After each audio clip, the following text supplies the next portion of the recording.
ठीक। एग्जाम्पल 4.7 देखो, करना है या घर पे करोगे? सॉल्व है पूरा।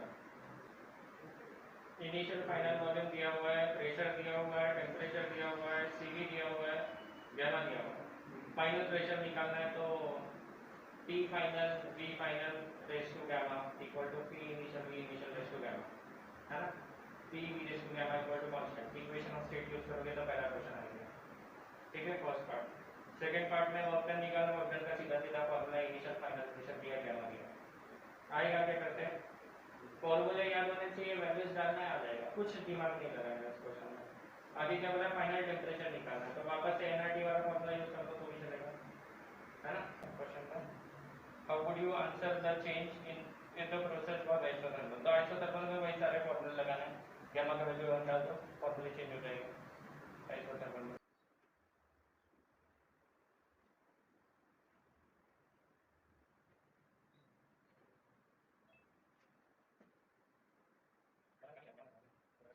PV raise to gamma constant है, ये अपना adiabatic process. Ideal gas equation use किया, PV equal to NRT. Ideal gas में से मैंने प्रेशर का वैल्यू डाला, क्यों डाला? क्योंकि मेरे को टेम्परेचर और वॉल्यूम में रिलेशन है, प्रेशर का वैल्यू इधर डाल दिया इसमें। सो एनआरटी अपॉन V, ये प्रेशर का वैल्यू, ये सही किया कि देख लो बस, कैलकुलेशन इधर डाल दिया। ये V रेस टू गैमा है, V रेस टू गैमा और V अपॉन V मतलब V रेस टू गैमा -1 हो गया, और ये P एज इट इज, ये तो कांस्टेंट है, इसको उधर देख सकते हैं, constant upon something, constant upon constant is also constant, दूसरा कांस्टेंट होगा बस, है ना? तो T raise to gamma -1 is constant.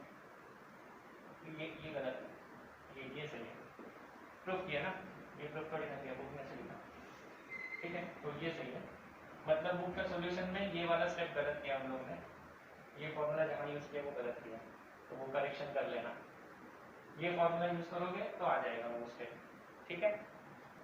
T V raise to gamma -1 constant का मतलब होता है T initial V initial raise to gamma -1 equal to T final V final raise to gamma -1, समझा क्या? अब इसको रीअरेंज करना, आपको इनिशियल निकालना, फाइनल निकालना है उसमें, और P फाइनल निकालना, तो इसको ऐसे ले लो, P फाइनल इक्वल टू क्या आ जाएगा, T initial V initial raise to gamma -1, ये as it is, V final को उधर भेज दो नीचे, V final raise to gamma -1, दोनों का गैमा -1 कॉमन ले सकते हैं, तो क्या आ रहा है, V initial upon V final raise to gamma -1, match कर रहा है क्या? हेडिंग दे दो, साइक्लिक प्रोसेस। आज कितनी तारीख है, डेट क्या है? तो साइक्लिक प्रोसेस क्या है वो समझते हैं। हमने इंडिकेटर डायग्राम ड्रॉ किया था, मैंने आपको बताया अलग अलग टाइप के इंडिकेटर डायग्राम होता है, अपने सिलेबस में यही है, PV डायग्राम है बस, है ना? तो अगर मैं कोई पॉइंट यहाँ बता रहा हूँ, पॉइंट A, जिसमें प्रेशर की वैल्यू कुछ तो होगी, लेट अस से P1, वॉल्यूम की वैल्यू होगी V1, ठीक है? या फिर P इनिशियल V इनिशियल भी ले सकता है। So this point specifies what, ये पॉइंट हमें क्या चीज बताता है सिस्टम के बारे में, इस पॉइंट से हमें उस सिस्टम के बारे में क्या पता चलता है, देखिए बताओ, उसकी स्टेट पता चलती है, pressure, volume, temperature are state variables. If I give you values of pressure and volume, that is state of the system, ठीक है? So now suppose this is P1 V1, कोई और पॉइंट है यहाँ पर जो कि पॉइंट B है, इसकी वैल्यूज है P2 V2, ये दोनों पॉइंट्स हो गए, these are two states of a system। अब इस स्टेट से इस स्टेट में आप अलग अलग तरीके से जा सकते हो, ये हमने देखा था, पाथ फंक्शन होता है, वर्क और हीट दोनों पाथ फंक्शन होता है। सो यहाँ से लेकर से मैं कुछ तो ऐसा रैंडम डायग्राम बना रहा हूँ, ठीक है? इस पाथ से आप A से B गए, फिर आप किसी और पाथ से B से A आ गए, तो आपका इनिशियल स्टेट क्या है, यहाँ पर इनिशियल स्टेट क्या है, ये फाइनल स्टेट क्या है, आखिरी में कहाँ आ गए, A पे आ गए। तो जब आपका initial state is equal to final state होगा तो हम लोग क्या बोलेंगे, इट्स अ साइक्लिक प्रोसेस। जहां से शुरू किया, प्रोसेसेस हुई बहुत सारी अलग अलग टाइप की और वापस वहां आ गए, such state is called, such process is called cyclic process, ठीक है? वर्क डन कैसे निकालेंगे उसके लिए थोड़ा सिंपल एग्जांपल पे, ऐसा अजीब सा नहीं लेते, तो वर्क डन निकालने के लिए एक इसी में चेंजेस कर देता हूँ थोड़ा सा,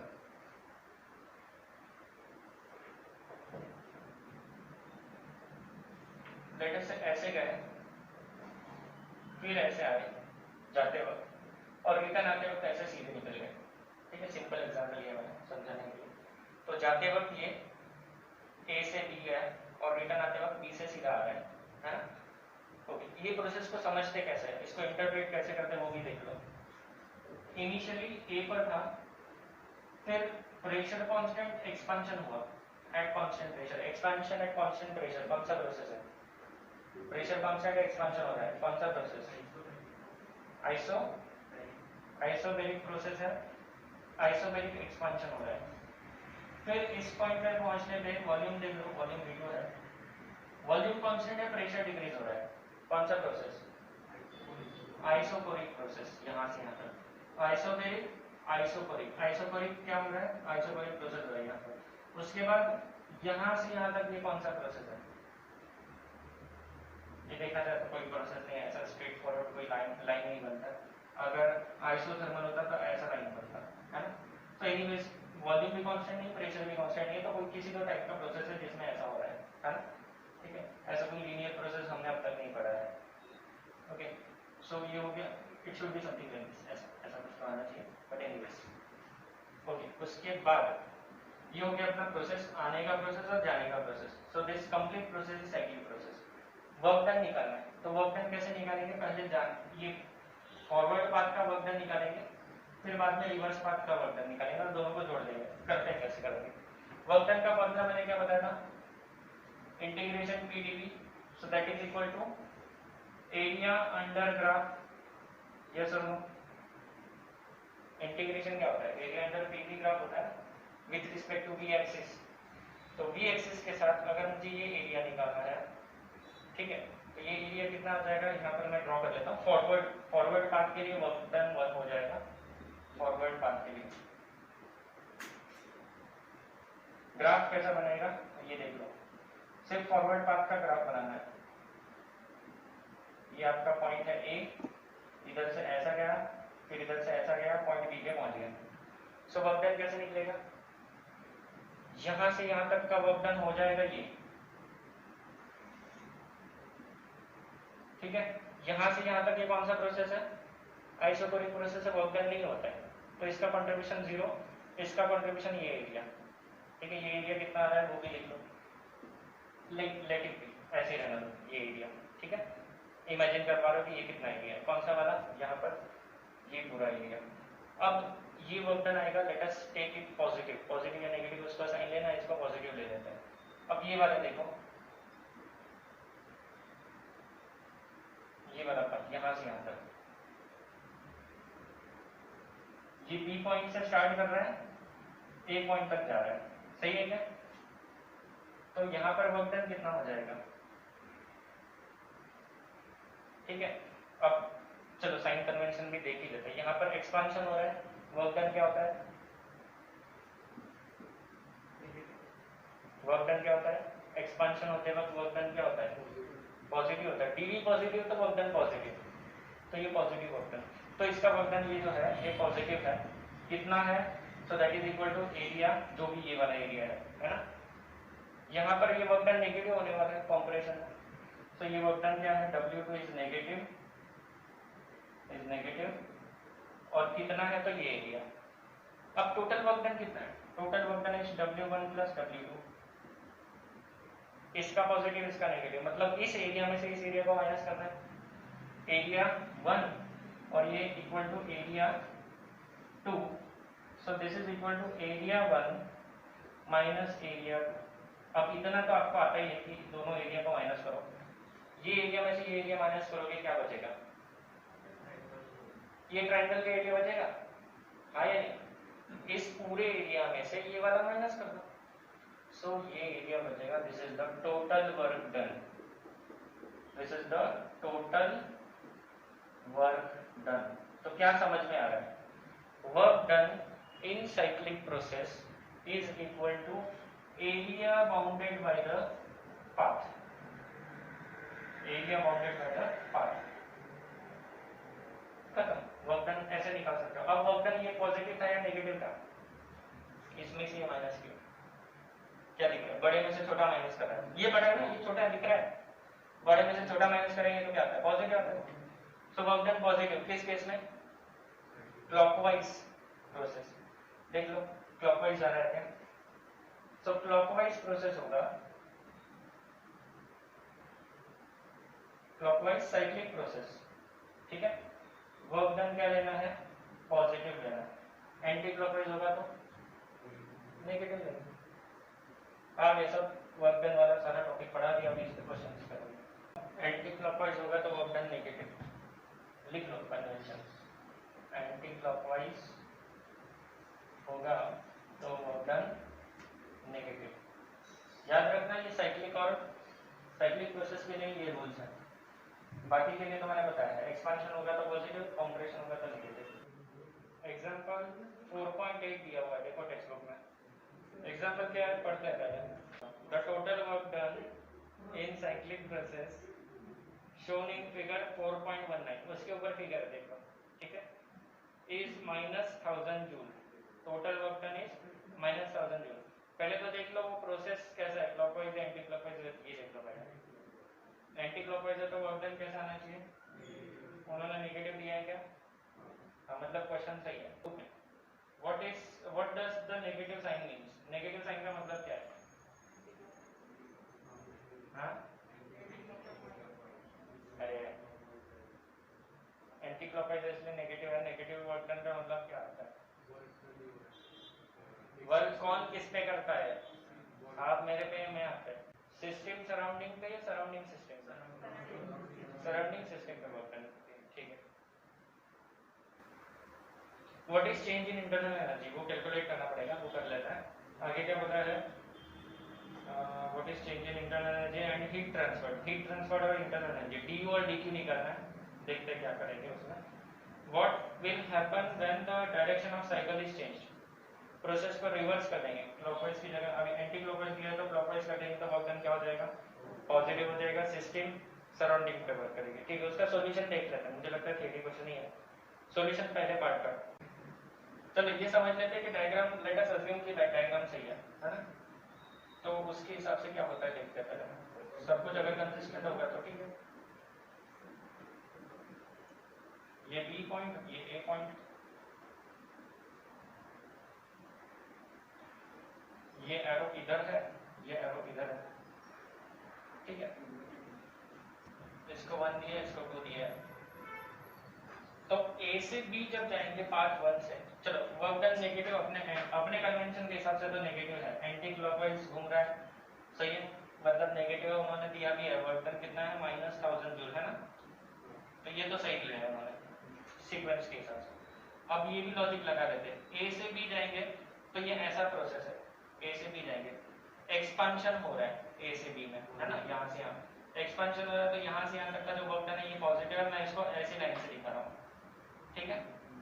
ए से बी जाएंगे तो वर्क डन क्या है, पॉजिटिव है, ये वाला ऐसे जो लाइंस बनाए हैं मैंने, ये पॉजिटिव वर्क डन बता रहा है, ठीक है।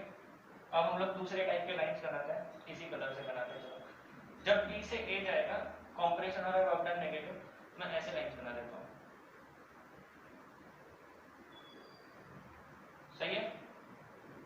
अब ये वाला जो वर्क डन है, कौन से वाले लाइंस, ऐसे वाले लाइंस, ये वाला वर्क डन क्या है, नेगेटिव है, सही है। अब दोनों का एडिशन करेंगे तो प्लस माइनस करोगे तो इस नेगेटिव में से ये वाला पॉजिटिव कम हो जाएगा तो ये वाला बचेगा, ऑब्वियस बात है, ये नेगेटिव पार्ट बच रहा है, तो टोटल वर्क डन नेगेटिव आएगा, ठीक है। तो अब उसमें सॉल्यूशन में देख लो क्या गलती है, वो मेरे को नहीं समझा गलती क्या है। डायग्राम सही है, डायग्राम के हिसाब से एक्सप्लेनेशन सब कुछ सही जा रहा है, तो सब कुछ सही है डायग्राम, तो मतलब सॉल्यूशन में गलती है। चलो पढ़ लेते लाइन टू लाइन, सॉल्यूशन में क्या गलती है वो भी ढूंढ लेते हैं। चलो, work done in process from A to B along part 2, A to B along part 2, A to B तो जा नहीं रहा है, बी टू ए जा रहा है, इधर गलती दिख रहा है, is given by area under part 1 होना चाहिए यहाँ पर, ठीक है, चेक कर लेते हैं।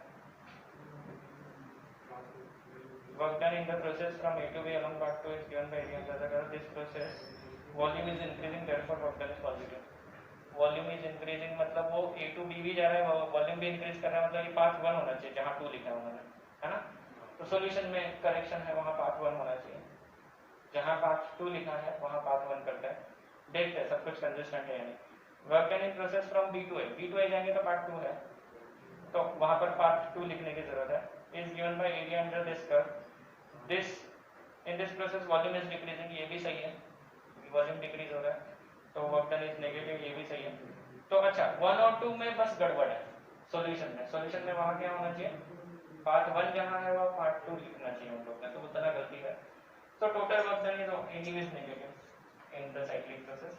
इतना सब नहीं लिखते, इसका सिंपल आंसर लिख रहे हैं। सिंपल आंसर क्या लिखोगे, since the path is anti clockwise, इतना बड़ा हम लोग नहीं लिखेंगे आंसर, क्या लिखेंगे, path is anti clockwise, work done is negative. It means इसका मतलब क्या है, अगर वर्क डन नेगेटिव है तो वर्क डन नेगेटिव तो क्या मतलब है, work is done on the system, सही है ना। वर्क डन नेगेटिव मतलब क्या, work is done on the system, बस ना हो गया। ये तो पूछा था क्वेश्चन में, क्या पूछा था देखो, what does the negative sign mean, negative sign का मतलब ये है, फाइन, उतना लंबा चौड़ा लिखने की जरूरत नहीं है। सेकेंड पार्ट में क्या पूछा, what is the change in internal energy, so internal energy की बात कर रहे हैं।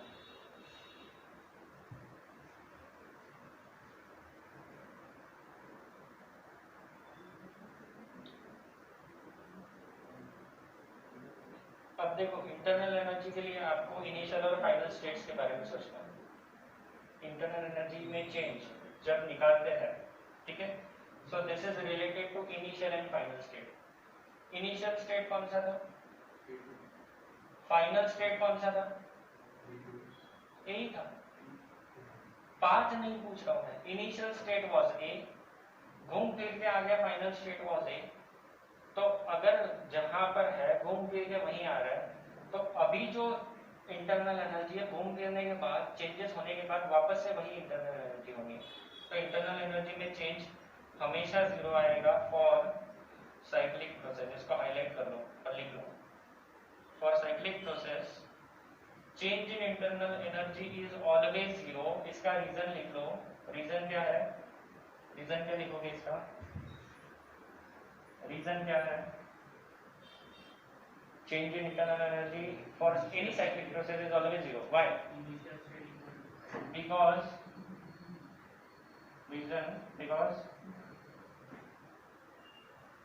initial state and final state are same, ठीक है, जहां पर था वहीं पर है, तो इंटरनल एनर्जी में चेंज नहीं आएगा। यहां से यहां चेंज आएगा, यहां से यहाँ वापस से रीसेट हो जाएगा, जो भी चेंज हुआ है वो अल्टीमेट चेंज कुछ भी नहीं होगा, ठीक है। So over the one cycle there is no change in internal energy. तो फिर फर्स्ट लॉ लगा लो, फर्स्ट लॉ के हिसाब से dq equal to du plus dw, du 0 है, plus dw equal to dq, तो जितना वर्क डन होने वाला है उतनी हीट एक्सचेंज होगी, जितना वर्क डन होगा उतनी हीट एक्सचेंज होगी।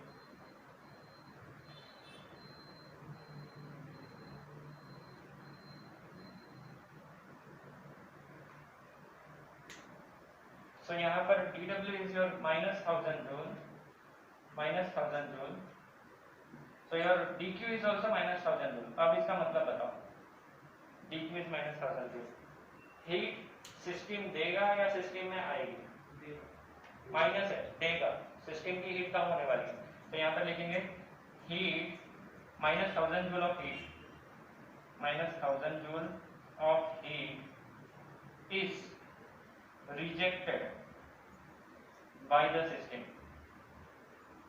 किसको दिया, ऑब्वियस बात है सराउंडिंग को, सिस्टम निकाला तो कौन देगा, सराउंडिंग देगा। What will happen when the direction of cycle is changed? तो डायरेक्शन मतलब ये एंटी क्लॉकवाइज था क्लॉकवाइज कर देंगे तो क्या हो जाएगा, लिख लो, if the direction of cycle is changed, that is the path becomes clockwise, work done becomes positive, this means work is done by the system. उस केस में क्या हो जाएगा, वर्क डन पॉजिटिव हो जाएगा, तो हीट जो है वो सिस्टम ले लेगा बाहर से, सराउंडिंग से। लिख लो सारी चीजें।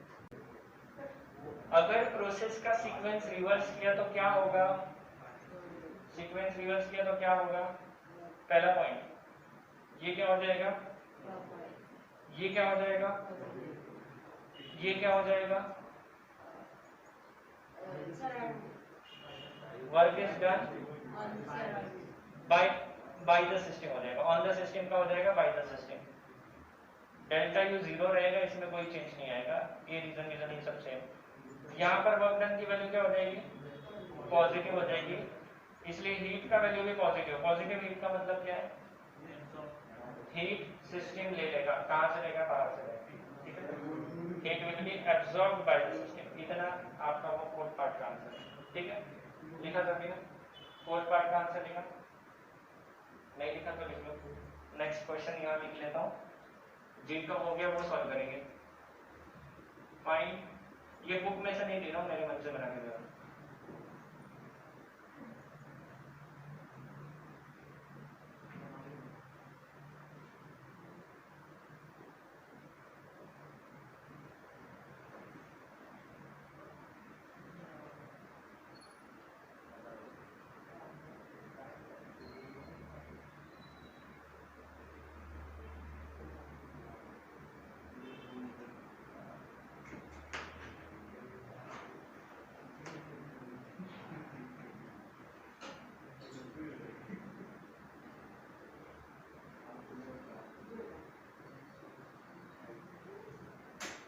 PA का मतलब है पास्कल और metre cube is unit of volume, pascal is also unit of pressure. Work done निकालो, ये वाले एग्जांपल के लिए। Work done is equal to area under graph या फिर area under the path function. तो ये कितना आ रहा है, सो लेंथ इनटू ब्रेड्थ कर दो, area, it's a rectangle, length कितना है 10 - 2, ब्रेड्थ कितना है 10 - 5, कितना आ जाएगा 8 × 40 जूल। प्लस या माइनस, क्लॉकवाइज है तो प्लस, प्लस क्यों दिया, क्लॉकवाइज पाथ है, क्लॉकवाइज जाएगा तो क्या देना है, पॉजिटिव देना है। ये रीजन आपके लिए है, आंसर में नहीं लिखना है, ठीक है। फ्री एक्सपांशन, इसका मैं डायरेक्ट एग्जांपल ले रहा हूँ। एक बलून है, बलून को आपने ऐसे पिन मारा, सबसे पहले पिन मारने से पहले बलून है, बलून के अंदर क्या है, गैस है, गैस का प्रेशर बाहर के प्रेशर से क्या होगा, ज्यादा या कम,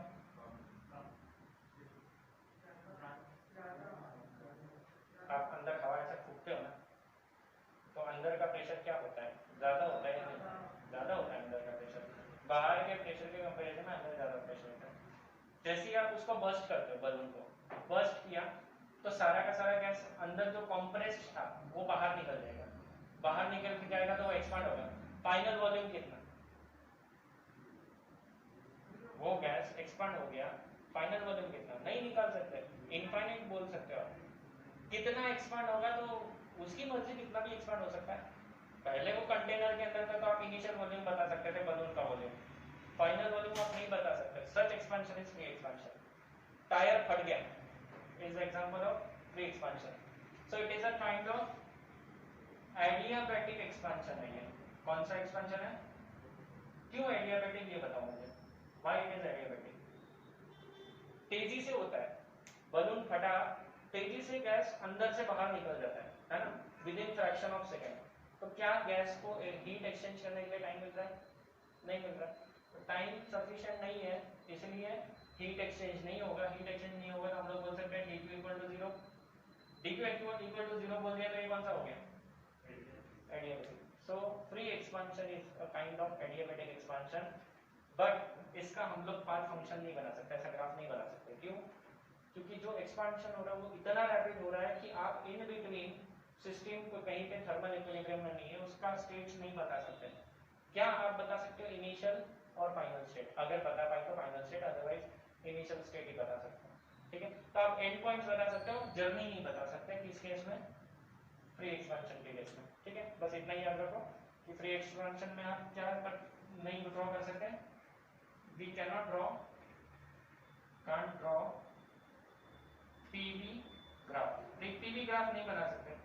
पीवी ग्राफ नहीं बना सकते तो क्या वर्क डन निकाल सकते हैं, नहीं, वर्क डन पी डेल्टा में होता है, फाइनल वॉल्यूम ही नहीं है, चेंज इन वॉल्यूम पता ही नहीं है ना, तो इसलिए you can not draw PV diagram और बाकी चीजें नहीं कैलकुलेट कर सकते उस केस में।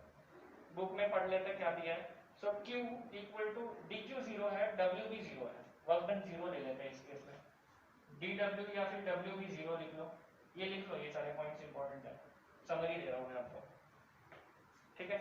सो these are adiabatic expansion and there is no exchange of heat, dQ 0 है, there is no work done by the system, so W भी 0 है, तो dQ भी 0, W भी 0, तो इंटरनल एनर्जी du भी 0, सब कुछ 0, du भी 0 ले लेते हैं हम लोग, कैलकुलेट ही नहीं कर सकते ये सारी चीजें। एग्जांपल वही है, बलून बर्स्ट करने वाला, टायर पंचर होने वाला एग्जांपल, ठीक है। वर्क डन इसलिए 0 क्योंकि कोई पिस्टन मूव नहीं कर रहा है, तो आप कैलकुलेट कैसे करोगे वर्क डन, है ना, कोई चीज को मूव नहीं करना है यहाँ पर, so there is no work done, it is uncontrolled process, ये भी लिख लो, ये पॉइंट्स लिखो, उसके बाद लिखो uncontrolled process, क्योंकि आपका कंट्रोल नहीं है प्रोसेस पे, uncontrolled process,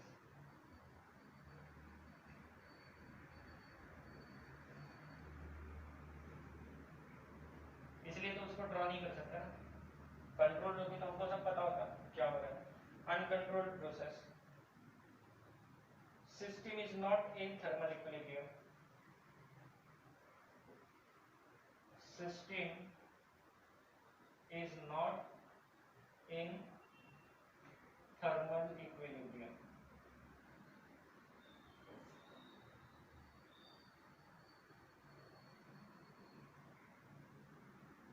system is not in thermal equilibrium with the surrounding या किसी से भी, और उसका पीवी डायग्राम नहीं बना सकते, ये तो यहाँ लिखा हुआ है point, can not draw PV diagram,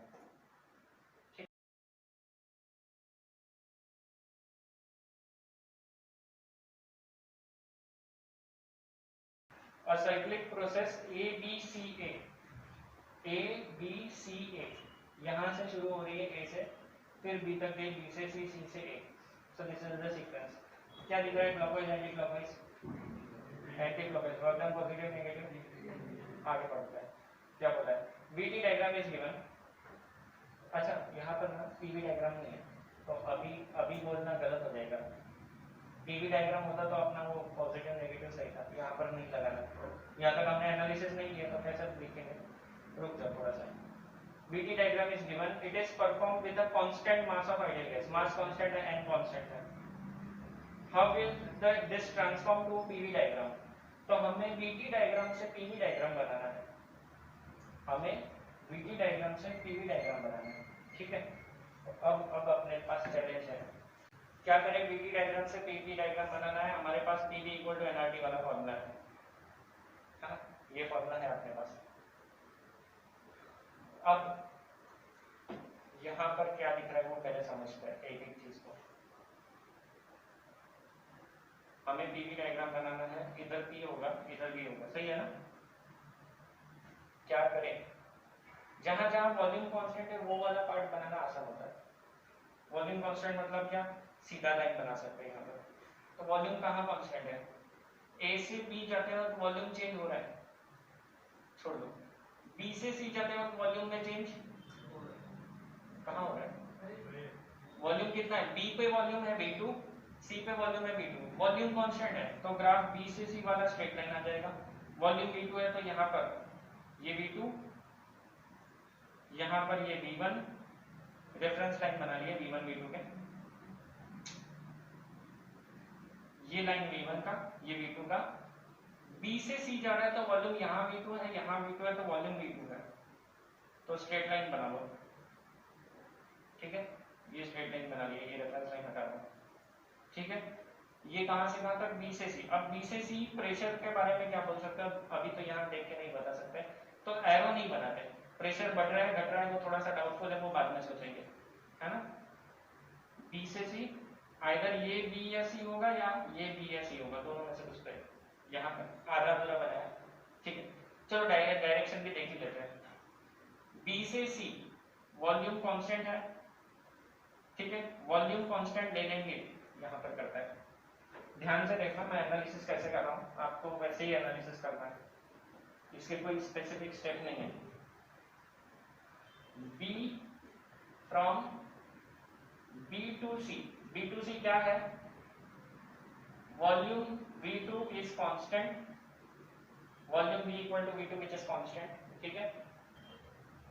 pressure, अच्छा टेम्परेचर क्या हो रहा है, टेम्परेचर T2 से T1, टेम्परेचर क्या हो रहा है, घट रहा है या बढ़ रहा है, डिक्रीजिंग, ठीक है।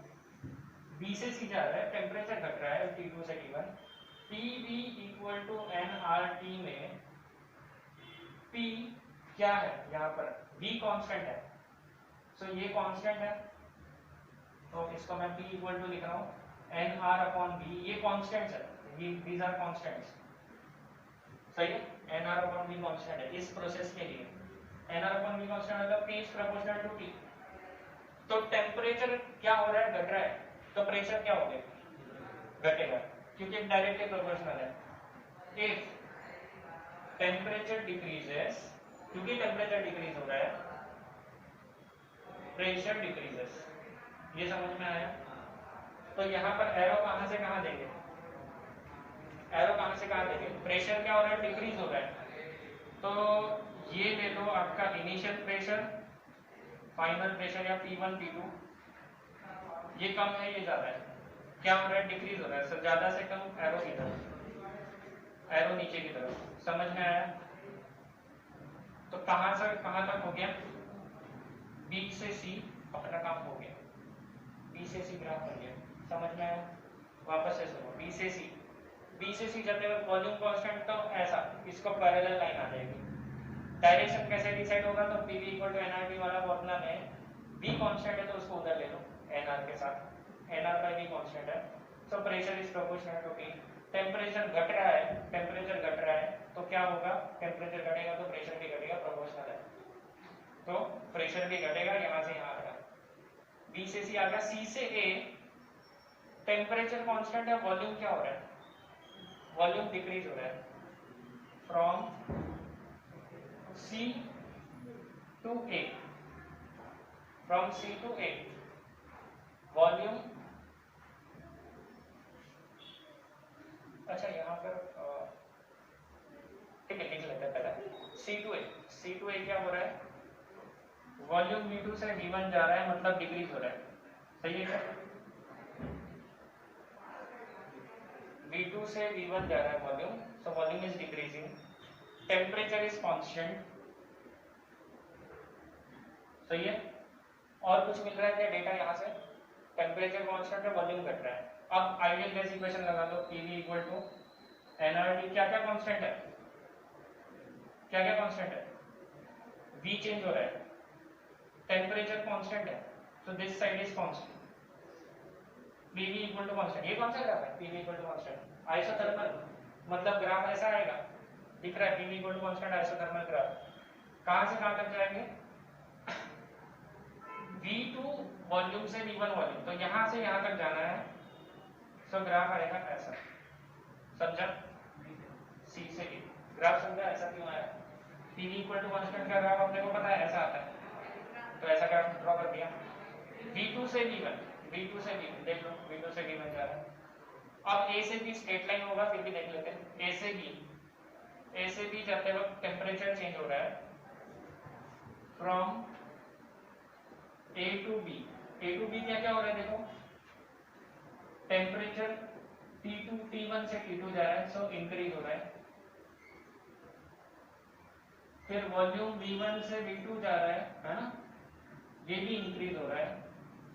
अगर दो चीज इंक्रीज हो रही तो बाकी चीजें कांस्टेंट होगी, सो वापस से PV equal to N R T, V change हो रहा है, so N R upon P, P मतलब क्या, P क्या है, कांस्टेंट है क्योंकि V is proportional to T आ रहा है इधर, और ये स्ट्रेट लाइन है मतलब V is proportional to T, ये स्ट्रेट लाइन से पता चल रहा है।